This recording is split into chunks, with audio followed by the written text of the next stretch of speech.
हिंदू धर्मामध्ये तुळशीच्या रोपाला सर्वाधिक महत्त्व आहे. तुळशीची पूजा सर्वप्रथम भगवान विष्णूंनी केली होती. श्रीहरी म्हणतात की जसे देवी लक्ष्मीमुळे वैकुंठाला ऐश्वर्य प्राप्त झाले, तसेच वैकुंठाला तुळशीमुळे पवित्रता प्राप्त झाली. पृथ्वीवर ज्या ठिकाणी तुळशीचे रोप असेल तिथे कधीही वाईटाचा वास होत नाही. असे स्थान नेहमी पवित्र राहील. त्यामुळे आपल्या घरामध्ये तुळशीचे रोप नक्की लावायला हवं. तुळशीच्या रोपाजवळ दिवा लावल्याने काय होतं ही प्राचीन महाकथा ऐकून जाणून घेऊया, जी भगवान श्रीकृष्णांनी देवी सत्यभामेला सांगितली होती. मित्रांनो, एक वेळेची गोष्ट आहे, जेव्हा देवी सत्यभामा भगवान श्रीकृष्णांकडे येऊन त्यांना विचारू लागल्या, हे स्वामी, आपण मला तुळशीच्या रोपाला पाणी देण्याचे महत्त्व सांगितले आहे, पण तुळशीच्या जवळ दिवा लावण्याचा महत्त्व काय आहे? दर संध्याकाळी तुळशीच्या रोपावर दिवा लावतात, त्यामुळे मनुष्याला कोणते फळ मिळते? तुळशीच्या रोपाजवळ दिवा लावण्याची पद्धत काय आहे आणि दिवा लावताना कोणता मंत्र म्हणावा? कृपया आपण मला सविस्तर सांगा. भगवान श्रीकृष्ण म्हणाले, हे देवी, आज तुम्ही समस्त जगाच्या कल्याणाच्या भावनेने अतिशय उत्तम प्रश्न विचारला. तुमच्या या प्रश्नाचे उत्तर देण्याआधी मी तुम्हाला एक प्राचीन इतिहास सांगतो, ज्यामुळे तुम्हाला तुमच्या सर्व प्रश्नांची उत्तरं मिळतील. त्यामुळे तुम्ही ही कथा काळजीपूर्वक ऐका. ही कथा लक्षपूर्वक ऐकल्यानेच मनुष्याला 100 वर्ष तुळशीच्या रोपावर दिवा लावल्यास नेहमी सत्यभामा म्हणाली, हे प्रभू, मला ही कथा ऐकण्याची उत्सुकता आहे. कृपया आपण ही कथा मला सांगा. मी ही कथा लक्षपूर्वक ऐकते. तेव्हा भगवान श्रीकृष्ण देवी सत्यभामेला ती कथा सांगू लागले. हे देवी, प्राचीन काळातील गोष्ट आहे. दक्षिण दिशेला तुंगभद्रा नावाची एक मोठी नदी आहे. त्याच नदीच्या काठावर हरिहरपूर नावाचं एक अत्यंत सुंदर नगर बसलं होतं.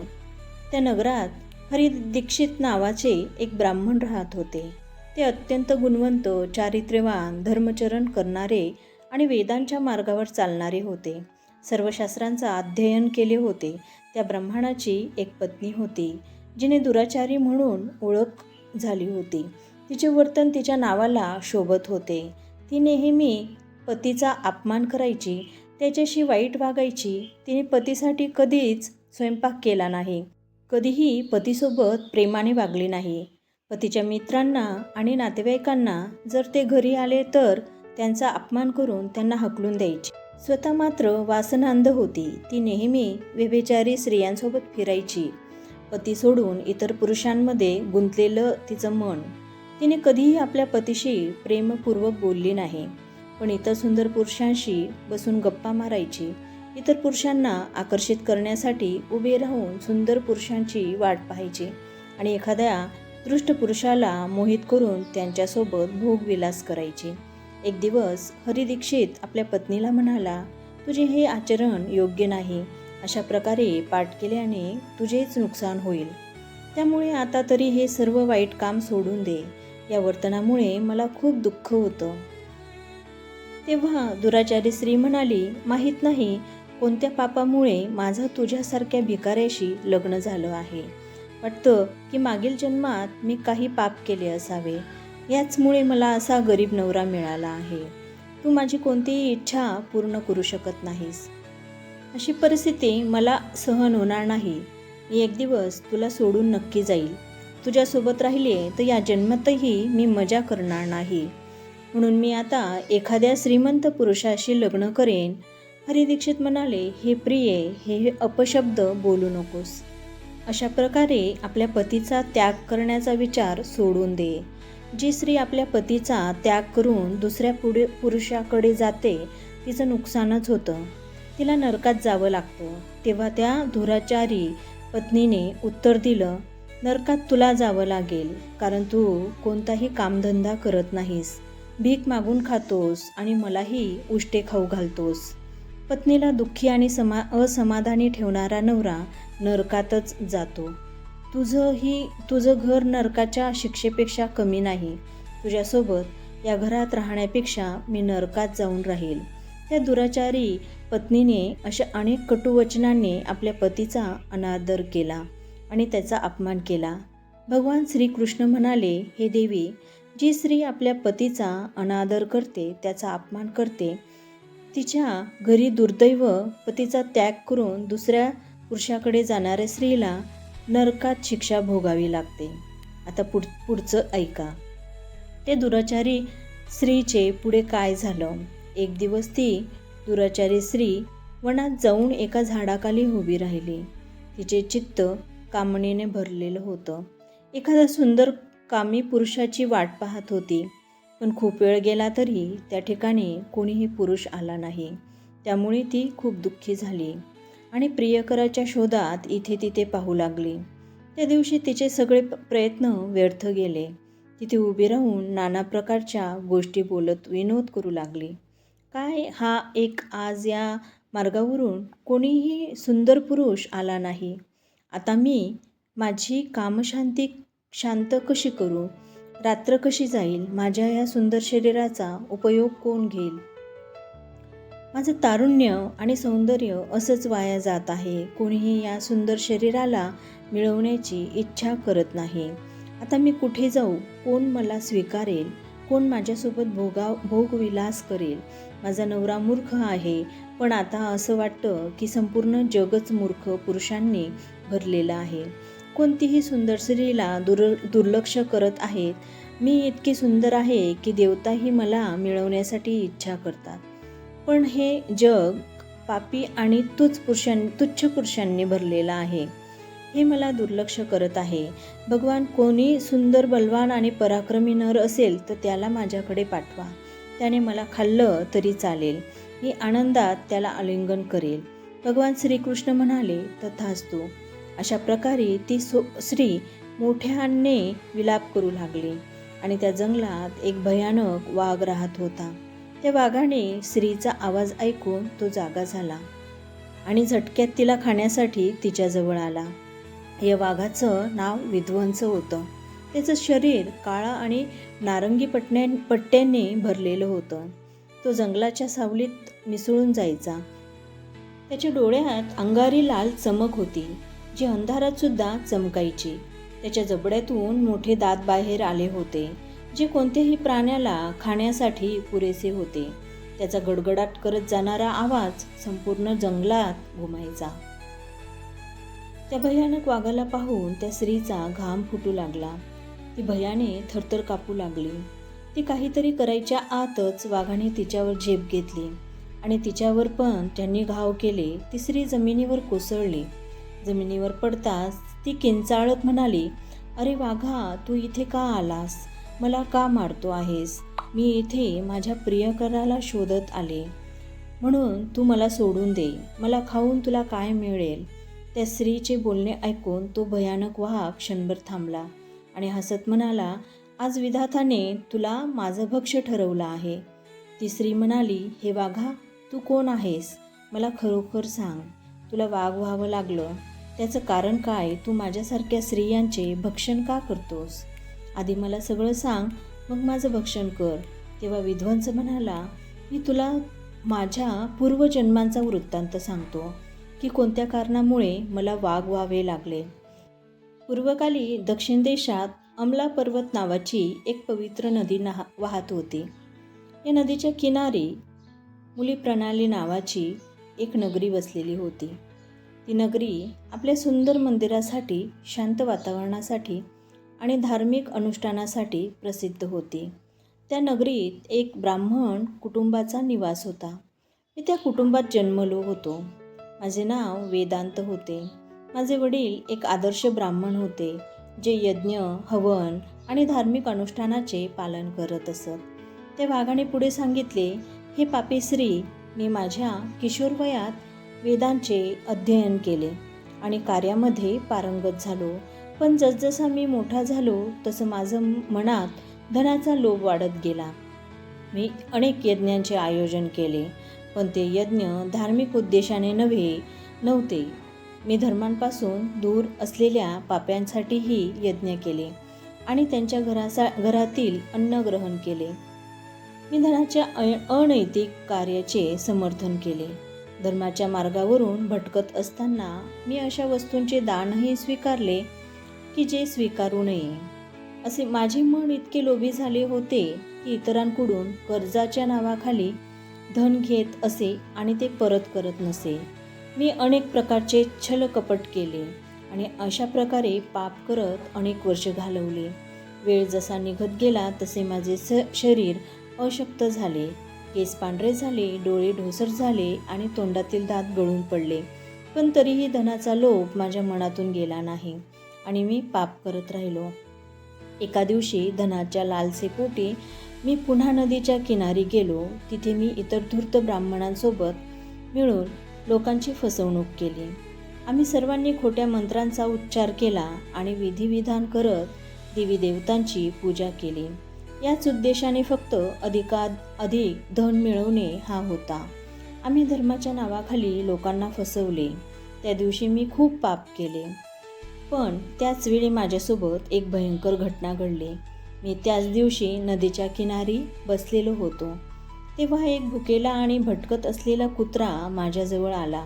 मी त्याला हकलून दिले, पण तो रागाने माझ्याजवळ माझ्या पायाला चावला. त्या जखमेमुळे माझा मृत्यू झाला. माझ्या मृत्यूनंतर 2 भीषण आणि भयानक रूप असलेले दूत प्रकट झाले. त्यांच्या हातात साखळदंड होते. त्यांनी मला पकडले, चित्रगुप्ताकडे नेले. धर्मराजांनी चित्रगुप्तांना आज्ञा दिली की त्यांनी माझ्या कर्माचा लेखाजोखा सादर करावा. चित्रगुप्तांनी अतिशय गंभीर स्वरात सांगितले, धर्मराज, हा ब्राह्मण ज्याचे नाव वेदांत होते याने आपल्या जीवनात खूप पाप केले आहे. याने धर्माच्या नावाखाली लोकांची फसवणूक केली, खोटे मंत्र उच्चारून यज्ञ केले आणि भगवंताचा अपमान केला आणि कधीही धर्माचे पालन केले नाही. म्हणून हा पापी ब्राह्मण नरकात जाण्यास पात्र आहे. यानंतर यमराजांनी आपल्या दूतांना आज्ञा दिली की या पाप्याला नरकाच्या अग्नीत टाका आणि तिथे जाऊन त्याच्या कर्माचे फळं भोगू द्या.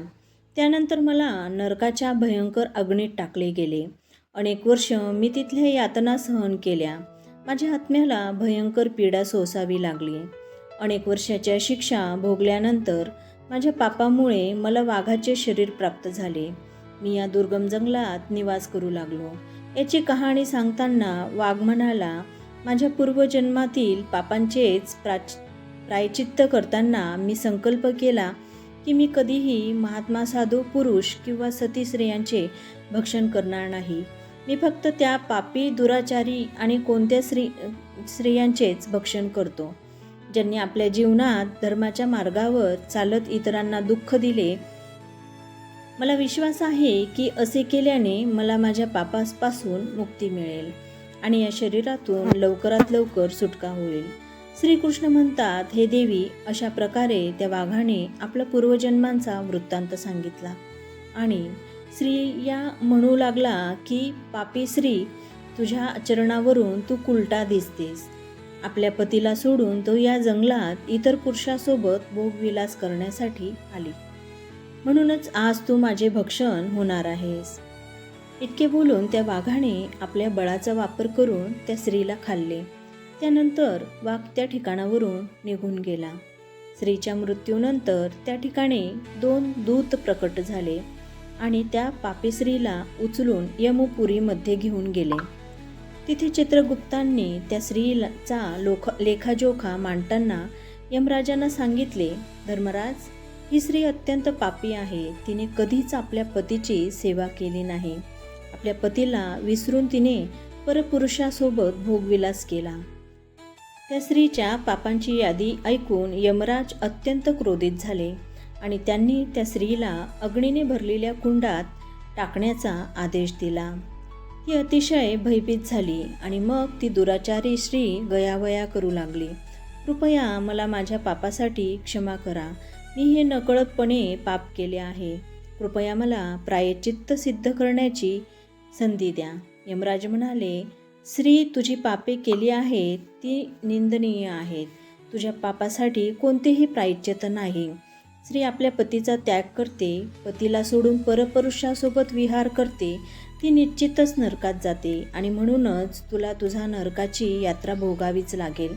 यानंतर यमराजांनी आपल्या दूतांना आज्ञा दिली, या पापी स्त्रीला घेऊन जा आणि तिला नरकात टाका, तेच तिच्यासाठी योग्य आहे.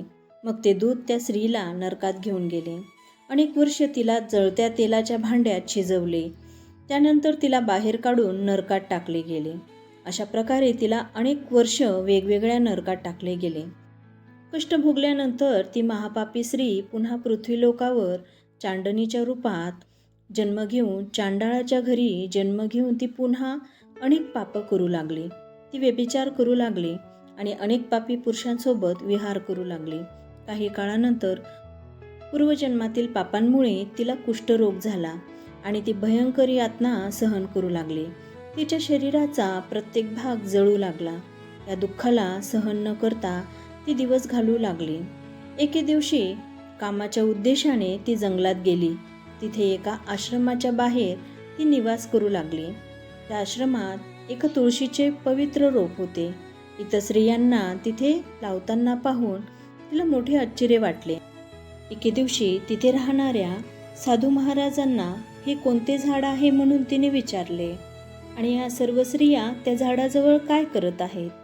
तेव्हा साधू म्हणाले, या झाडाचे दर्शन घेतल्याने संकटांचा नाश होतो. तुळशीला पाणी अर्पण केल्याने देवी देवतांची कृपा प्राप्त होते आणि या पवित्र होतात. त्या स्त्रीला मोठा आनंद झाला. मग तिने विचारले, साधू महाराज, इथे मागे केलेले पाप कमी होतील का? साधू म्हणाला, पुत्री, हे सत्य आहे. तरीही तिची सर्व पाप, अगदी सर्व जन्मातील पापसुद्धा तुळशीचं झाड लावल्याने नष्ट होतात. पण हे पुत्री, तू कोण आहेस? तुला हे प्रश्न का विचारायचे आहेत? तेव्हा ती म्हणाली, मी अनेक प्रकारची पापे केलेली आहेत. त्यातून मुक्ती मिळण्यासाठी मला उपाय सांगा. महाराजांच्या सांगण्यावरून ती तुळशीला पाणी टाकू लागली आणि संध्याकाळी दिवा लावू लागली. एके दिवशी संध्याकाळी दूत प्रकट झाले. त्यांच्या शरीरातून सोनेरी प्रकाश किरणे बाहेर पडत होत्या. सभोवताली असलेला अंधार त्या किरणे दूर करत होत्या. अतिशय मोहक नयनरम्य दृश्य पाहून कोणाचे मन श्रद्धेने भरून जाईल असे त्यांच्या व्यक्तिमत्वात उतरले होते. त्यांच्या हातात होती न्याय आणि धर्माची प्रतिकृती. त्यांनी त्या स्त्रीला आपल्या दिव्य स्पर्शाने मुक्तीचे आश्वासन दिले. त्यामुळे तिची सर्व पापे नष्ट होऊन ती स्वर्गात जाण्यास पात्र होईल. तेवढ्यात यमाचे दूत प्रकट होऊन विचारले की तुम्ही कोणाच्या आज्ञांनी अधर्म करीत आहात? ही स्त्री अत्यंत पापी आहे, तिला नरकात नेण्याचा हुकूम आहे असे म्हणाले. तुम्ही सत्य बोलत आहात आणि या स्त्रीचे एक असे पुण्य केले आहे की ज्यामुळे तिची सर्व पापे नष्ट झालीत. तुम्ही पाहिले नाही का की तिने आपल्या जीवनात संध्याकाळच्या वेळी तुळशीला दिवा प्रज्वलित केला आहे आणि हेच पार्श्वभूमीवर फक्त तुळशीजवळ दिवा लावल्याने तिची सर्व पापे नष्ट होऊ शकतात. भगवान विष्णूंच्या भाषणांनी तुळशी आणि मंजिरी ही भगवान विष्णूंची परमप्रिय आहे. जो भक्त श्रद्धा आणि भक्तीने तुळशीजवळ दीप लावतो तो विष्णूच्या कृपेस पात्र होतो.